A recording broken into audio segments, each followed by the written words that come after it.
ሰላም ጤና ይስጥልን አድማጭ ተመልካቾቻችን፣ መጋቢት 25 2017 ዓ.ም ዕለታዊ ዘገባዎችን ይዤ መጥቻለሁ። ዘገባዎችን ወደ እናንተ እያደረስኩ አብሬያችሁን ቆየው በለጠ ካሳ ነኝ። እናንተም አብራችሁ እንድትቆዩ ነው በአክብሮት የምጋብዛችሁ። በዚህ ሰዓት እንግዲህ የተለያዩ መረጃዎችን ወደ እናንተ የማደርስ ይሆናል።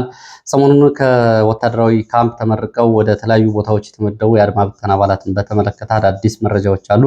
እሱም በዝርዝር የማደርሳችሁ ይሆናል። እንደዚሁም ደግሞ የግንባር መረጃዎችንም ይዣለሁ።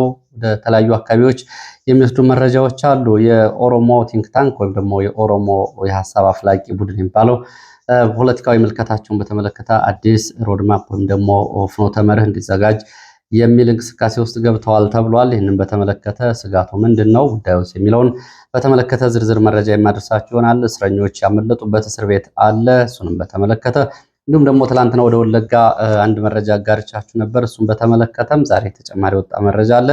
ከሱ ጋር በተያያዘ እንደዚሁ ወለጋ አካባቢ ያለውን ሁኔታ በተመለከተ እና ወደፊት የአንዣበበውን ስጋት በተመለከተ እንደዚሁ ዝርዝር መረጃዎች አሉኝ። በዛ አካባቢ እንደዚሁ የሚኖሩ የአማራ ተወላጆችን በተመለከተ አዲስ ዘገባ ላይ እሱን ትከታተላላችሁ። እንግዲህ ወደ መረጃዎቹ ከመሄድ በፊት እንደተለመደው ከላካችሁልኝ መልእክቶች መካከል ባጭሩ የተወሰኑትን ላቅርብና ወደ መረጃዎቹ ገባለሁ። የመጀመሪያው መረጃ በተለያዩ አካባቢዎች ዝርፊያ፣ እገታ የሚፈጽሙ ከፋኖ ዓላማ ውጭ እንዲሁም ደግሞ ከህዝብ ጥቅምና ዓላማ ውጭ በተጻራሪ ተሰልፎ የሚንቀሳቀሱ ህገወጥ አካላትን እነዚህን በአስቸኳይ እርምጃ መውሰድ ያስፈልጋል። እነዚህን ማጋለጥ ስራ በዋናነት የህብረተሰቡ እንዲሁም ደግሞ ፋኖ በሚንቀሳቀስባቸው አካባቢዎች ደግሞ በዋናነት እርምጃ የመውሰድ ኃላፊነት አለበት። ይሄ ጉዳይ ለብልጽግና መልካም አጋጣሚ የሚሆን ስለሆነ በቀላሉ የሚታይ ጉዳይ አይደለም በሚል ረዘም ያሉ ሀሳቦችንና ጽሁፎችን አጋርታችሁኛል። አመሰግናለሁ። በተለያዩ አካባቢዎችን በተመለከተ ትዝቶቻችሁን ያው በየቀኑ እንደሚባለው እንግዲህ በየትኛውም አካባቢ ዝርፊያ፣ ግድያ፣ እገታ በንጹሃን ላይ ሰቆቃ የሚፈጽም ኃይል ካለ እሱ የፖለቲካ ዓላማ ያለው አይደለም። ስሙም ደረቅ ወንጀለኛ፣ ወንበዴ፣ ዘራፊ ነው ሊባል የሚችለው። ይህንን በመከላከል በኩል ማህበረሰቡን ፋኖን በየጊዜው የጀመራቸው እንቅስቃሴዎች አሉ። እሱን አጠናክሮ መቀጠል ያስፈልጋል። የዚህ ፕሮፓጋንዳ ሰለባ የሚሆነው ፋኖ ስለሆነ በዚህ አሉታዊ ውጤት እንደዚሁ ከህዝብ ጋር የመነጠል እንቅስቃሴዎች ውስጥ ሊገባ ስለሚችል ብልጽግናና በተጨባጭ የገባም ስለሆነ ይህን እንዲከላከል በሚል ነው። አመሰግናለሁ። ይኸው ሀሳቡን አድርሻለሁ። ሌላው በተደጋጋሚ ልኬል ነበር መልእክቱን አላደረስክም በሚል እንደዚሁ ከአድማጮች መካከል የኢትዮጵያ ግብርና ምርምር ተቋምን በተመለከተ እንደዚሁ በአስቸኳይ ምርመራ የኦዲት ስራ ሊሰራበት ይገባል የሚል እንደዚሁ ሰራተኞቹ የቀረበ ቅሬታና ጥቆማ አለ። በጥቆማው መሰረት በኢትዮጵያ ግብርና ምርምር ተቋም የሚተገበሩ ፕሮጀክቶች ላይ ከፍተኛ ምዝበራ፣ ዝርፊያ፣ የፕሮጀክት ገንዘብ ብክነት፣ የግለሰቦች ያለአግባብ መጠቀሚያ ሆኗል ሀብት በሚል በርካታ ዝርዝር ጉዳዮችን የሚያሳይ ጥቆማ ነው ያደረሳችሁኝ። እንግዲህ በአጭሩ ግን የዳይሬክተሮችን ሁኔታ በተመለከተ የገንዘብ ብክነት፣ የፕሮጀክቶቹ ትግበራና ፕሮጀክቶቹ ለታለመላቸው ለህዝብ ዓላማ እየዋሉ አይደለም። ከ27 በላይ ዳይሬክተሮች የሚገኙበት ተቋም ነው። የገንዘብ ብክነቱን በተመለከተ የሚመለከተው አካል በአስቸኳይ ኦዲት እንዲያደርግ የ2016 ዓመት የአጠቃላይ የፕሮጀክት አፈጻጸምና የገንዘብ ብክነት በተመለከተ ምርመራ እንዲደረግበት የሚል አቅርባችኋል። ይኸው አድርሻለሁ። እንግዲህ ወቀሳውም የግንባር መረጃዎች፣ ጦርነት መረጃዎች ካልሆኑ ትኩረት አትሰጥም ወይ የሚል ወቀሳም አለው። ሰጣለሁ፣ ትኩረት ሰጣለሁ። የትኛውም አካባቢ ያለ በማህበረሰቡ ጉዳይ ላይ አሉታዊ ጫና የሚያሳርፍ እንደውም በመንግስት ባለስልጣናት እንዲሁም ደግሞ በተሿሚዎች የሚፈጸም ዝርፊያ አይደለም፣ በማህበረሰቡ ላይ አሉታዊ ተጽዕኖዎች የሚያሳርፉ ጉዳዮችን እንደ ሚዲያ የመከላከል ይህን የሞራል ኃላፊነትም እንዲሁም ደግሞ የሚዲያውም ዓላማ ይሄ ስለሆነ ይህንን ይኸው አድርሻለሁ። ምርመራ እንዲደረግበት ተጨማሪ መረጃዎች እንደምታደርሱ ይነግራቸውኛል። አመሰግናለሁ። ወደ ሱዳን ካርቱም የኢትዮጵያን ሁኔታ በተመለከተ ያለው መረጃ ላስቀድም። በካርቱም ዛሬም በርካታ ኢትዮጵያውያን ድብደባ እና ግድያ ተፈጽሞባቸዋል። ድብደባ ከተፈጸመባቸው ኢትዮጵያውያን መካከል ብዙዎቹ በመንገድ ላይ ተጥለዋል፣ ተደብድበው ነው የሚሉት የመረጃ ምንጮቹ። በስምም ለምሳሌ እና አለቃ ጫቅሉን የመሳሰሉ የጠገዴና የወልቃይት ተወላጆች በድብደባ አዛውንቶች ተደብድበው መንገድ ላይ ተጥለዋል። በርካታ ኢትዮጵያውያንም እንደዚሁ ተገድለዋል። መንገድ ላይ ምግብ በመሸጥ የሚተዳደሩ ኢትዮጵያውያንም ጭምር ተገድለዋል ተብሏል። ኢትዮጵያውያኑ ወደ ውጭ የሚያወጣቸው አካል ጥሪ እያቀረቡ ነው። የተማጽኖ ጥሪ ነው እያቀረቡ የሚገኙት። በርካቶቹ አሁን በምግብ እጥረት ምክንያት በቤት ውስጥ ከፋ ችግር ውስጥ ነው ያሉት። ከፍተኛ ሙቀት አለ፣ ከፍተኛ የምግብ እጥረት አለ፣ የመድኃኒት እጥረት አለ። በዚህ መሃል አስቸኳይ እርዳታ እንኳ የሚያቀርብ አካል የለም። እንደ ወትሮ ኢትዮጵያን ተፈላልገን እንዳንገናኝ እንኳ ስንወጣ እንገደላለን በሚል ስጋት በቤት ውስጥ ነው የምንገኘው። ከካርቱም እና ከሱዳን ጦርነት የሚያስወጣን ዓለም አቀፍ አካል እንደዚሁ ሊደርስልን ይገባል። እባካችሁ ጥሪያችንን ለሚመለከተው አካል አድርሱልን የሚል ነው እንግዲህ የቀረበው ጥሪ። እርስ በርሳችን ለመገናኘትና መረጃ ለመለዋወጥ እንኳ አልቻልንም። ማንም ከቤት እየወጣ አይደለም። አመድ ላይ እና አፈር ላይ ነው እየተኛን የምንገኘው ብለዋል። የኢትዮጵያን ሰቆቃ በተመለከተ ከአሁን በፊት እንግዲህ ከ42 በላይ የሚሆኑት መገደላቸውን የሚገልጹ መረጃዎች ወጥተው ነበር። አሁን ደግሞ ላሉት እንግዲህ አስቸኳይ ድጋፍ ካሉበት አስቸጋሪ ሁኔታ የሚያወጣቸው ምግብ እርዳታና እንዲሁም ደግሞ ጊዜያዊ ደራሽ ነፍስ አድን ስራ የሚሰራላቸው ዓለም አቀፍ ድርጅት ይህን መረጃ የሚከታተሉ አካላት ካሉ ጥቆማ ብታደርሱ። እንግዲህ ከዚህ ጋር በተያያዘ የወልቃይት የጠገዴ ጠለምት የአማራ ምሁራን ለዓለም አቀፍ ማህበረሰብ ደብዳቤ ጽፏል። የወልቃይት ጠገዴ የአማራ ማንነት አስመላሽ ኮሚቴም ጽፏል። እስካሁን እንግዲህ በሚመለከተው አካል በኩል ግን ምላሽ አልተሰጠም። የአካባቢው አስተዳደር የወልቃይት አስተዳደር የሱዳን ጄኔራሎችን አነጋግሮ ማስረጃ ካለ ጉዳዩን እናስቆማለን የሚል ምላሽ ነው የተሰጠው። እስካሁን ድረስ ግን ጉዳዩ አለመቆሙን ነው የሚያሳዩት መረጃዎቹ። ሌላው የኢትዮጵያን እርስ በርስ ጦርነት በተመለከተ በተለይ የኢትዮጵያ እርስ በርስ ጦርነት ከአማራ የትግልና የአመፅ ጀርባ በሚል የወጣ ጽሁፍ ተመልክቻለሁ። ስላጋራችሁ በእጅጉ ነው የማመሰግነው። ዘ ኮንቨርሴሽን በሚል ጆርናል ላይ የታተመው ጽሁፍ ይዞት በወጣው ሀሳብ በአማራ ክልል ቀጥለውን ጦርነት በተመለከተ ያደረሳቸውን አሉታዊ ጉዳቶች እንደዚሁ አስነብቧል።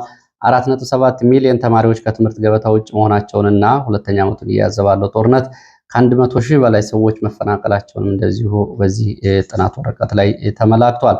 ጽሁፉ ከ2018 ጀምሮ የነበረው የለውጥ አያያዝ የአማራ ሕዝብ የተፈጸመ የፖለቲካ በደል ግፍና ሰቆቃዎችን በተመለከተም እንደዚሁ አንስቷል። የጦርነቱ መፍትሄ እውነተኛ የሰላም ድርድር እና ንግግር መሆኑንም እንደዚሁ በምክረ ሀሳብ እንደዚሁ አስቀምጧል።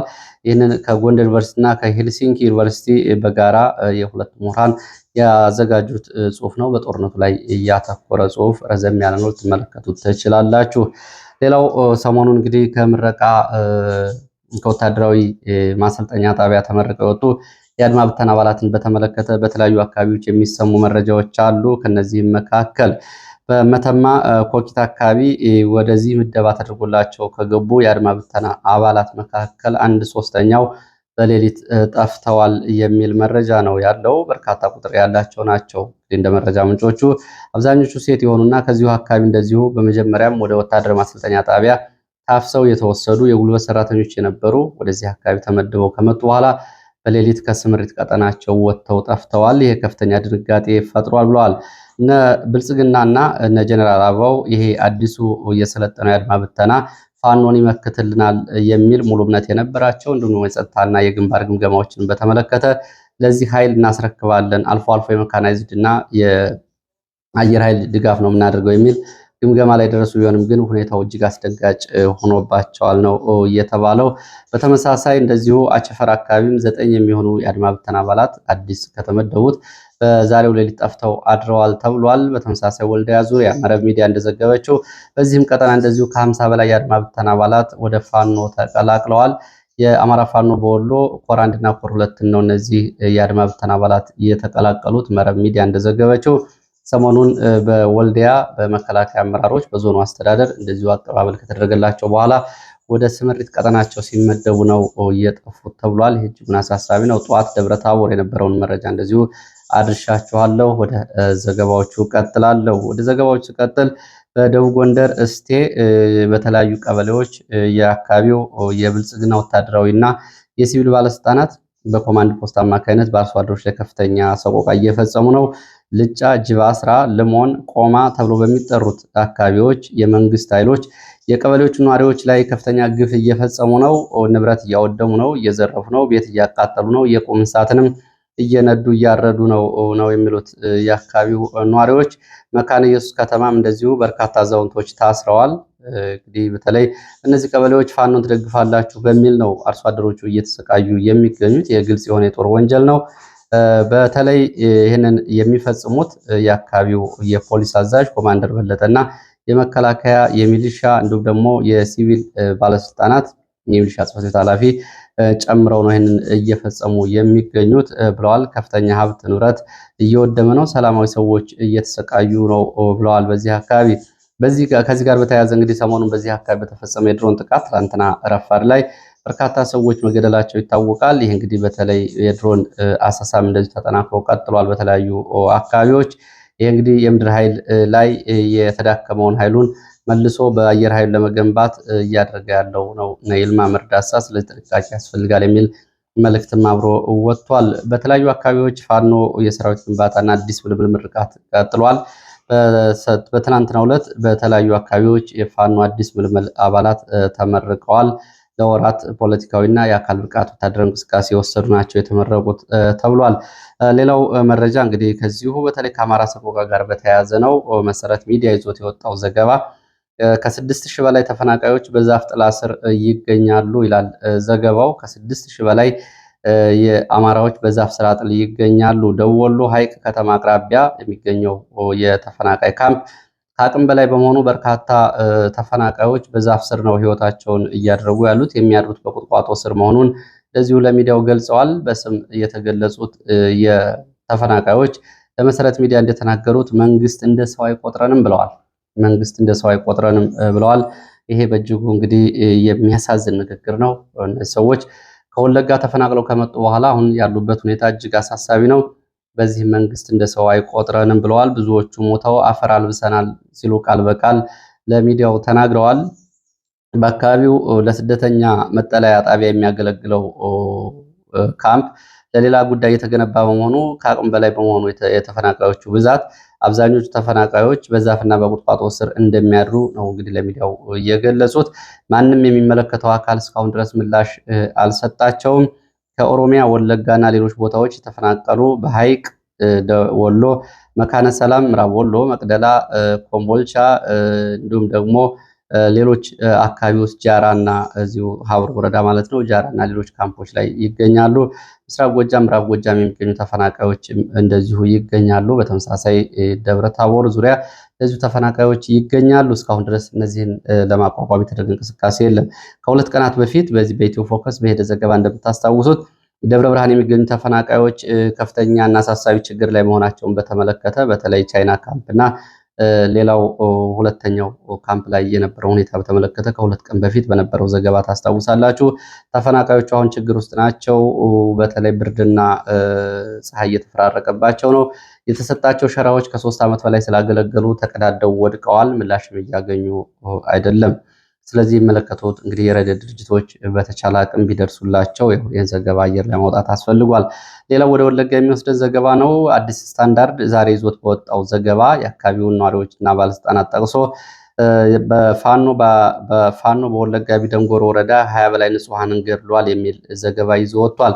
ይሄ ዘገባ እንግዲህ ያው አንድምታው ምን እንደሆነ በደንብ ግልጽ ነው። እርቅና መፍረስ ለቀጣዩ ዘመቻ ቅድመ ቅስቀሳ ነው ብለዋል የኢትዮ ፎከስ የመረጃ ምንጮች። በአንጻሩ በዚህ ጉዳይ ላይ እንግዲህ የኢትዮ ፎከስ ከአካባቢው ያለውን አጠቃላይ ሁኔታ ለማጣራት ሞክራለች። እንደሚከተለው ነው እውነታው ብለዋል። እውነታው አቢደንጎሮ ቱሉ ሞቲ ቀበሌ ተማጆ ተብሎ የሚጠራ ቦታ በደንብ ያዙ። እንግዲህ ይሄ በደንብ ማስረጃ የሚሆነው የአካባቢ ነዋሪዎች ምን ተናገሩ፣ አዲስ ስታንዳርድ ምን ዘገበ የሚለው ነው። አቢደንጎሮ ወረዳ ሆሮ ጉዱሩ ወለጋ ዞን ማለት ነው። አቢደንጎሮ ቱሉ ሞቲ ቀበሌ ተማጆ የሚባል ቦታ የአማራ ንብረት ለመዝረፍ የመጡ ረጴ ሎላ ወይም ደግሞ ሽምቅ ተዋጊዎች እንዲሁም ደግሞ ጋቸና ሲርና ወይም ደግሞ ሚሊሻዎች ህዝቡን ሲያሸብሩ ነበረ። ይሄ የሆነው መጋቢት 18 ቀን ነው። እነዚህ ሁለት የታጠቁ የኦሮሚያ ክልል የጸጥታ አባላት ወደ አማራ መኖሪያ መንደሮች መጥተው ፋኖ መጣ እንዲሁም ደግሞ ሌላ ሸኔ መጣ እያሉ ሽብር ሲፈጽሙ የአካባቢ ነዋሪዎች ለመከላከያ አመለከቱ። መከላከያ ከአቢደንጎሮ በሁለት ወታደራዊ ተሽከርካሪዎች መጥቶ ምንድነው ህዝቡን የምታሸብሩት? ይህንን ሽብር ለሌላ ጉዳይ ልትጠቀሙበት አስባችኋል የሚል ምላሽ ይሰጣቸዋል። በአካባቢው የተለየ ነገር የለም ብሎ መከላከያ አካባቢውን ለቆ ይወጣል።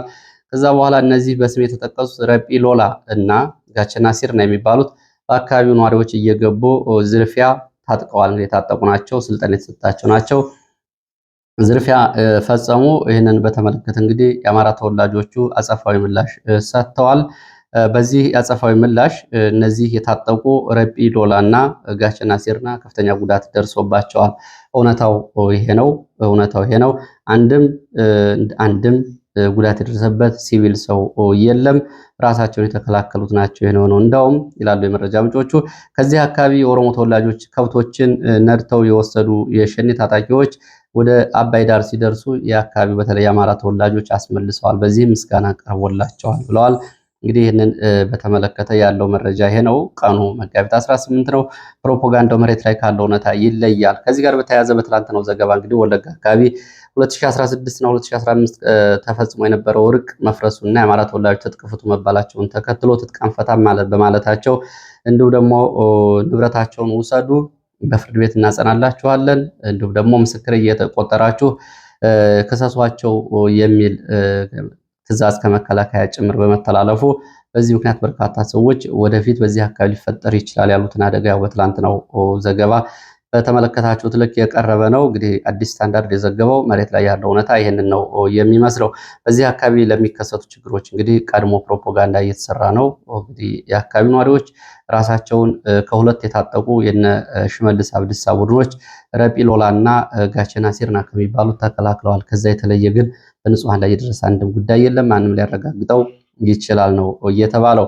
ሌላው ከዚህ ከኦሮሞ ፖለቲካ ጋር በተያያዘ አዲስ ይሄ ኦሮሞ ቲንክ ታንክ ቡድን አዲስ እንቅስቃሴ ያደርግ ነው ሲሉ ጉዳዩን የሚከታተሉ የመረጃ ምንጮች ይህንን አድርሰዋል። አብይ አህመድን ማስወገድ አለብን፣ አብይን ብንደግፍ ይዞን ሊወድቅ ጫፍ ደርሷል፣ ስለዚህ አስቸኳይ መፍትሄ መፈለግ አለብን በሚል ነው እንቅስቃሴ ውስጥ የሚገኙት። ለዚህ መፍትሄ ይሆናል የተባለው የኦሮሞ የፖለቲካ አንድነትን መፍጠርና አብይን የሚተካ አማራጭ የኦሮሞ ኃይል ማምጣትን በግለሰብ ደረጃም በፖለቲካ ኃይል ደረጃም ይህንን ማቅረብ ያስፈልጋል። የኦሮሞ የፖለቲካ ሀሳብ አመንጮች የሆኑ ቲንክ ታንክ ግሩፕ የሚባሉት ውይይትና ሰነድ እንዲያደርጉ የሰነድ ዝግጅት በተለይ ፍኖተ ካርታ አሁን ካለው መውጫ መንገድ እንዲያዘጋጁ አቅጣጫ ተሰጥቷል ነው የተባለው።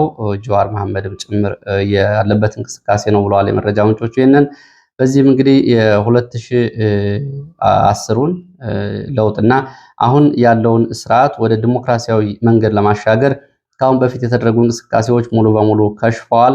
አሁን ያልተገመቱ የኃይል አሰላለፎችና ጥምረቶች እየመጡ ነው። ስለዚህ አብይ አህመድ ይዞን ሊወድቅ ይችላል። ስለዚህ አብይን የሚተካ እንደ ግለሰብ እንደ ኦሮሞ ደግሞ የኦሮሞን የፖለቲካ ቡድን የሚያስከብር አንድነት ያስፈልጋል የሚል አቅጣጫ ነው የተሰጠው ተብሏል። እንግዲህ በዚህ ጋር በማታ ማታ በጠባብ መድረኮች ውይይቶችን እያደረጉ መሆናቸውን ነው እንግዲህ ኦሮሞኛ የሚከታተሉ የመረጃ ምንጮች እየገለጹት። ወደ ሰሜን ጎንደር ስንሄድ ዳባት እስር ቤት የነበሩ እስረኞች አምልጠዋል። ዛሬ ሌሊት እስረኞች አምልጠዋል። ቁጥራቸው አልታወቀም። ሊያመልጡ ከሞከሩት ደግሞ የተያዙም አሉ ነው የተባለው። ከሁለት ቀናት በፊት በአካባቢው በነበረው ውጊያ ፍርድ ቤትን ጨምሮ በሌሎች ተቋማት ላይ ጉዳት መድረሱ ይታወቃል። በዛ በጦርነቱ ወቅትም እስረኞች አምልጠዋል። ዛሬም ለሁለተኛ ጊዜ ነው ያመለጡት። ከማምለጥ የሙከራም ጋር በተያያዘ እንግዲህ የተያዙ አሉ። በአጠቃላይ በርካታ እስረኞች ማምለጣቸውን ነው የመረጃ ምንጮች የገለጹት። በዚሁ ዳባት አቅራቢያ ወደ ወቅን ሽመላና መረባ ተብሎ የሚጠራ አካባቢ እንደዚሁ በተደረገው ውጊያ ከ16 በላይ የሚሊሻና የፖሊስ አባላት ሞትና ቁስለኛ ሆነዋል ተብሏል። እዚሁ እንግዲህ በተለይ በኢንስፔክተር ደረጃ ጭምር ያሉ የፖሊስ አባላት በዚህ ውጊያ ስለሞታቸው ነው የመረጃ ምንጮች እየገለጹት። ሌላው መረጃችን ወደ ጅጅጋ ምስራቅ ኢትዮጵያ ቀጠና የሚወስደን ነው። የጅጅጋው ኦሮሞ ይቅርታ በተደጋጋሚ ነው እንግዲህ ይህንን የምለው የኦጋዴን ማለት ነው። የጅጅጋው የኦጋዴን ብሔራዊ ነፃ አውጪ ግንባር ኢትዮጵያ ውስጥ ያለው ናይሮቢ የሚገኘውን የኦጋዴን ብሔራዊ ነፃ አውጪ ግንባር አውግዟል። በመግለጫም እንደዚሁ ተችቷል። እኛ እዚህ ኢትዮጵያ ውስጥ በሰላማዊ ትግል እንቀጥላለን፣ በሰላማዊ መንገድ እንታገላለን፣ ስምምነቶችም እየተተገበሩ ነው የሚል መግለጫ ነው ያወጣው። እንግዲህ ከሁለት ቀናት በፊት ናይሮቢ የሚገኘው የኦጋዴን ብሔራዊ ነፃ አውጪ ግንባር በሊቀመንበሩ አማካይነት መግለጫ አውጥቷል። በመግለጫውም እንግዲህ በኢትዮጵያ መንግስት ላይ ጦርነት ማወጁን እና ለዚህ ደግሞ አጋር የሚሆኑ በትጥቅ ትግል እያደረጉ ያሉ ድርጅቶች በተጠንቀቅ እንዲቆሙ ወይም ደግሞ ጥሪውን እንዲቀበሉ ነው ይህንን አስተላልፎ የነበረው። ሊቀመንበሩ አብዱራህማን መሃዲ ባስተላለፉት መልእክት ይህንን መልእክት እንግዲህ በወቅቱ ምላሽ ከሰጡት መካከል የኦሮሞ ነፃነት ግንባር ይገኝበታል። ኦነግ ሸኔ ምላሽ ሰጥቷል። አብረን እንታገላለን፣ ጥሩ ጥሪ ነው፣ ይህንን ስርዓት እናስወግዳለን የሚል ጥሪ ነው። ከዚህ ጋር በተያያዘ እንግዲህ በተለይ ይሄ በነ አብዱራህማን ማሃዲ የሚመራው የኦጋዴን ነፃ አውጪ ግንባር በናይሮቢ ነው ያለው። አሁን የትጥቅ ትግል ማወጁን ይፋ አድርጓል። በኦጋዴን ቀጠና ነዳጅ የሚያወጡ የቻይና ድርጅቶችም እንደዚሁ የሶማሌን ሪሶርስ ከመበዝበዝ እንዲታቀቡ የሚል ማስጠንቀቂያ ማውጣቱ ይታወሳል። አሁን ይህንን በተመለከተ ደግሞ ዛሬ በወጣው መግለጫ ይህንን ቡድን እንደሚታገሉትና በማዕከላዊ ኮሚቴ እንደዚሁ ውሳኔ እንደሚያሳልፉበት ገልጸዋል። እንግዲህ ጅጅጋ ያለውና ናይሮቢ ያለው የሁለቱ ቡድን እርስ በርሱ በዚህ ልክ ንትርክ ውስጥ ገብቷል።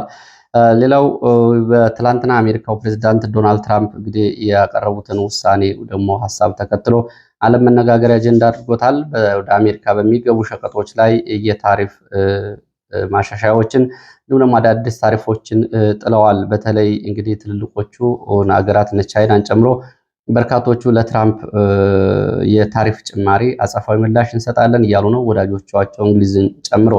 ኢትዮጵያ ግን ይህንን ጉዳይ በተመለከተ የጣለውን ታሪፍ እንደምትቀበለውና ለኢትዮጵያ በተለይ ለኤክስፖርት የውጭ ንግድ ለሚያደርጉ ነጋዴዎች መልካም እድል እንደሆነ ገንዘብ ሚኒስቴር ገልጿል።